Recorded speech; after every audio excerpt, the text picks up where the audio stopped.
వేసవి వేడిపై దాడి చల్లటి రిఫ్రెషింగ్ స్టాక్ తో హై 27, 28, 29 తేదీల్లో 3 రోజుల పాటు మహానాడు నిర్వహించేందుకు టీడీపీ అధిష్టానం ప్లాన్ చేస్తోందన్నారు మంత్రి నిమ్మల రామానాయుడు. దీనిపై ఇవాళ సాయంత్రం చంద్రబాబు నిర్ణయం తీసుకుంటారన్నారు. మొదటి రోజు పార్టీ అంతర్గత నిర్మాణం, రెండో రోజు అభివృద్ధి సంక్షేమంపై చర్చించాలని లోకేష్తో చర్చించామన్నారు. 27, 28, 29 3 రోజులు కూడా నడపాలి అనేటువంటి నిర్ణయం ఏదైతే ఉందో దాని మీద ఒక చర్చ.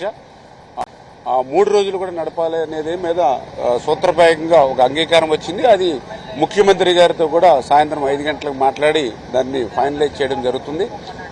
అందులో కూడా ప్రధానంగా 27వ తారీఖున మరి ఏదైతే పర్టికులర్గా అంటే ఏదైతే పార్టీకి సంబంధించి సంస్థాగతంగా మనం ఏదైతే బూత్ కమిటీ కన్వీనర్, కేఎస్ఎస్ కుటుంబ సాధికార సారథి, గ్రామ committee, unit, cluster, mandal, constituency అనే ఒక సిస్టమ్ ఏదైతే ఏర్పాటు చేసుకున్నామో వాటన్నిటికీ కూడా ఒక దిశ నిర్దేశం చేసేటువంటి విధంగా ఫస్ట్ రోజు అంతా కూడా పార్టీ అంతర్గత నిర్మాణం మీద చర్చ జరిగితే బాగుంటుందనేది ఒక